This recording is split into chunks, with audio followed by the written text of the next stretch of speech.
I've done it. 70 books in 5 years. It almost killed me. But I've done it. No one has read more books than I have. 70 books in 5 years. Oh my God, I can't believe it. 70 books in 5 years. The prophecy, the legends. It said there would come a time when a man would come and read 70 books in 5 years. Could it be you?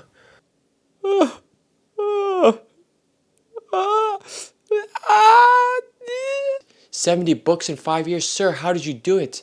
Please teach me. Shh! Sir, please help me. Quiet. Please, sir, I beg of you. My lord. You know nothing about these books. Beg of you, master. My king. Tell me. Silence, I say. Oh my God.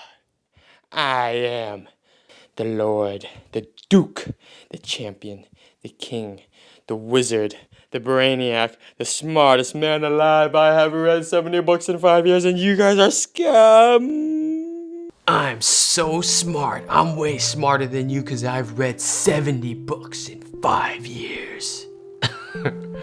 Yeah, guys.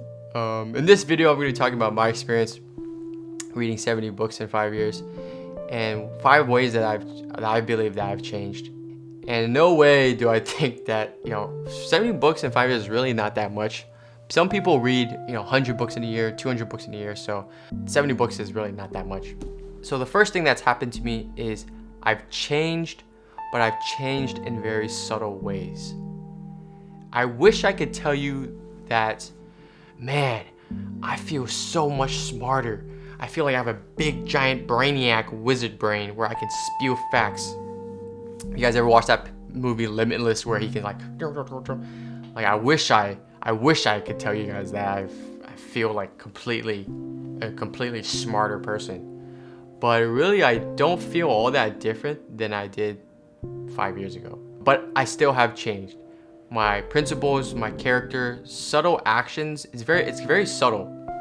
A quote that I found by, I wish I said it myself, but I didn't, by Ralph Waldo Emerson. I believe he's a poet. You guys might have heard of him. He said, "I cannot remember the books I've read any more than the meals I have eaten. Even so, they have made me." And this is exactly how I feel for books. So every day I wake up, I don't consciously recall, just like I don't recall my meals. I don't recall every book that I've read unless, someone brings it up, then I'll remember it. But I don't wake up every day thinking, Brave New World, I gotta remember all the concepts of Brave New World, right? Pursuing meaning versus pleasure, pursuing freedom and suffering versus safety and utopia and rigidness. So I don't wake up every day thinking about these themes, but they have changed me. And if you were to ask me about my opinions about pursuing things versus meaningful, pursuing immediate gratification, my views have changed. I'm definitely different, but it's very subtle, and I don't feel different, but I am different. I don't know. Take my word for it, guys, I guess. The second thing that's happened to me since reading these books is I'm more open-minded. And before reading these 70 books, I remember before not reading, I used to always think like I knew how things were. I know how the world works. This happens because of this.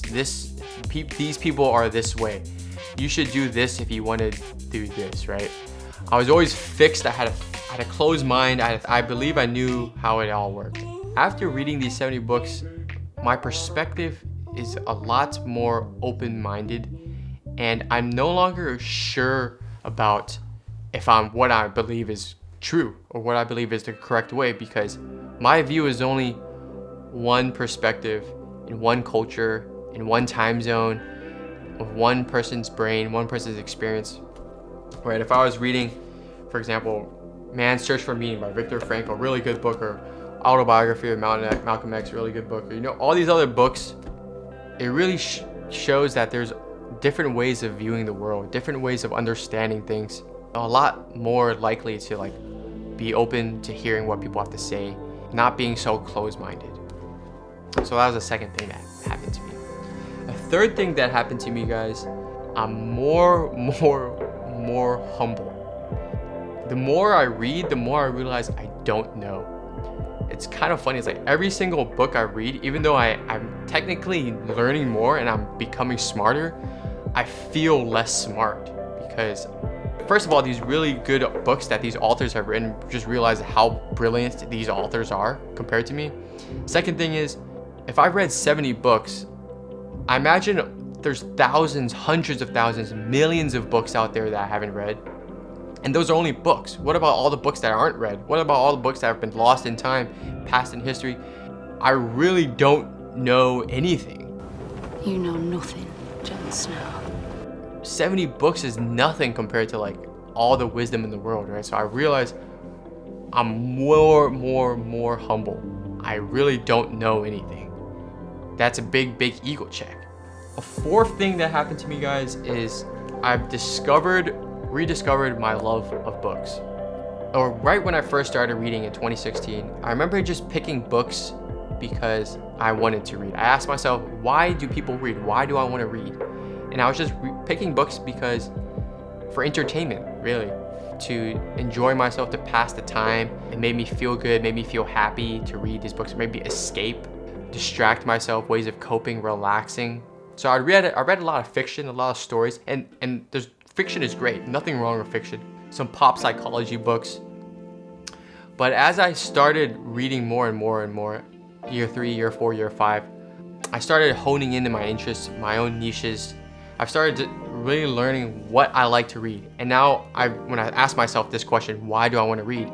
It's changed. So yes, for entertainment, yes, for pleasure, but also to become a better person, to learn, to develop curiosity, develop an understanding of the world, to correct some flaws, to self-develop, really. So I was reading a lot of nonfiction as well. Having this love of books, love of reading, something like really deep about a book that's different from a TV show, a movie, like a book really can get a hold of you. I remember too, like all of us, I'm pretty sure, really enjoyed reading at some point in time, whether it be first grade, kindergarten, second grade. You know, early on, we all really liked reading, but somewhere along the line, we lost that spark, that desire, that natural imagination in us. For me, it was video games. When I got exposed to video games, man, goodbye to books. I didn't read a single book. And this NoFap thing helped as well too. But just rediscovering my love for books. And the fifth thing that's happened to me is, and I think this is the craziest thing, the most impactful thing, is having the ability to have a conversation with anyone you want, pretty much. So, for example, do you guys remember like playing this game 20 questions or playing these thought experiments with your friends where you ask that question? If you can have a conversation with anybody in the world, dead or alive, and you can have dinner with them, right? Who would it be? And people always say, wow, that's a great question. If I would pick, Obama, or I would pick Jesus, or I would pick like Michael Jackson. I would pick Gandhi, right? Everyone says, man, if only I could, but but I would never meet them because, they're famous, or I would never meet them, they're dead. I would never meet them because we live too far apart. But the thing is, that doesn't have to be the case. With books, it's like having a deep conversation with someone. Anybody you want. Gandhi, you can read an autobiography book about Gandhi. Steve Jobs, right? Steve Jobs, even though he's dead, rest in peace, Steve Jobs. But you can read and get the ideas, perspectives, get into like their deep thoughts about what they were thinking, how they viewed the world. And I think that's just really cool, really awesome. Like Jesus, if you read the Bible, obviously there's limitations to it, right? But in some ways it's better than a conversation, because a book, it's like a full articulation of their thoughts, their fundamental viewpoints. So that for me is the coolest thing about reading the books. And so some recommendations I would have for people, if anyone out there, you're thinking about reading books or you want to rediscover your love for books, I would say ask yourself, why do you want to read books, right? Maybe you want to read books for whatever, entertainment. Maybe you want to read books to learn something. Maybe you want to read books to de-stress yourself. You know, whatever it is, find the book that you want to read. And don't worry about, man, I have to read this many books in this much time. Read because you want to read. Read because you don't have to actually do it. Read it because you want to do it. And pick books that you want to read. So yeah, guys, thanks for watching. Let me know in the comments, what are some of your favorite books? Does anyone else have that experience of like loving books and then losing that desire and finding it again? Yeah, guys, thanks for watching. I just wanted to share my experience about reading books in 70 books in 5 years. Again, you know, I don't think that I've done anything that crazy. 70 books in 5 years is really not that much. Let me know in the comments, questions, tips for me, because I'm trying to read more books too. What are some of your favorite books? Any good book recommendations that I can read? Yeah, let me know. Maybe, and I'll make if you guys want, I can make a book recommendation video, or books that I read, books that I recommend. Last thing, guys, is I hope this video maybe gave you guys some inspiration or just shared some perspectives to not give up on reading, man. Like, there's a time when we all enjoyed reading, and it was a time for us, time for our imagination, a time for anything we wanted to read, learn more, anything, whatever it is that you gain from reading books. And yeah, man, don't give up on books. And thanks for watching, guys. And yeah, let me know in the comments some book recommendations, any tips you have, and I'll see you guys later.